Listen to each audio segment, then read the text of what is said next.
Pouvez-vous nous parler de l'ascension de Napoléon III, de ce qu'il a vécu avant d'arriver au pouvoir et de toutes les épreuves qu'il a dû affronter? Ah oui, alors Napoléon III, donc lui il naît le 20 avril 1808, donc en 1815 quand l'Empire s'effondre en 1815, il a 8 ans.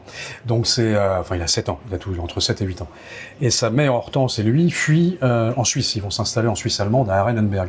Donc il va avoir une enfance assez sympa en fait, parce que ça va être dans la nature, etc., ça va être bien, c'est les Alpes suisses, il y a pire dans la vie. Et plutôt bien accompagné, avec une domesticité, une maman qu'il adore. Seul petit problème, sa mère ne l'éduque pas très bien, c'est-à-dire qu'en fait, son niveau scolaire est lamentable. Et son père, Louis, qui vient lui rendre visite de temps en temps, s'en rend compte, s'en émeut, il se dit à 12 ans, mon fils, Louis-Napoléon, quand même, il connaît rien à rien, il parle pas latin, il a pas une notion d'histoire, que dalle, donc il lui offre un précepteur, monsieur Lebas. Et Lebas est un homme très progressiste, et donc Lebas va avoir un rôle déterminant dans la formation de Napoléon III. Napoléon III a 2 autres frères, il a un frère qui s'appelle Napoléon Charles, qui est mort très jeune, qui est mort à 5 ans, et il a un autre frère qui s'appelle Napoléon Louis, lui s'appelle Louis-Napoléon, et l'autre s'appelle, très compliqué, Napoléon Charles, Napoléon Louis, Louis-Napoléon, donc personne. D'accord. Donc il a 2 frères. Donc Napoléon, et il a surtout un autre héritier de l'Empire, qui est le fils de Napoléon Ier, qui est le duc de Reichstadt, qui lui est en Autriche avec sa mère Marie-Louise.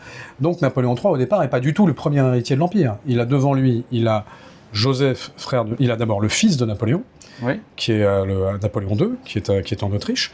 Ensuite, il y a Joseph, dans l'ordre de succession. Lucien a été dégagé, donc c'est pas Lucien. Après, il y a Louis.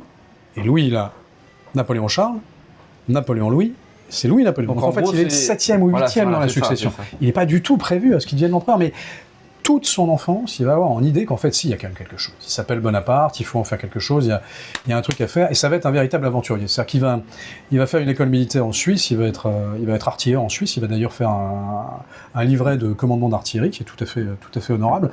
Et après, avec son frère Napoléon, lui, donc son frère qui a survécu avec lui, ils vont faire le coup de feu avec les Carbonari, qui sont ceux qui veulent l'unité d'Italie. Donc il va se battre à plusieurs reprises en Italie contre les Autrichiens. Là, son frère, Napoléon Louis, va choper la rougeole et va en mourir. Et entre-temps, son cousin germain, le fils de Napoléon Ier, meurt en Autriche. À l'âge de 21 ans. À l'âge de 21 ans. Donc là, d'un seul coup, il remonte très drastiquement dans la succession. Et là, va se poser la question, est-ce que quelqu'un veut prendre la succession de Napoléon Bonaparte ?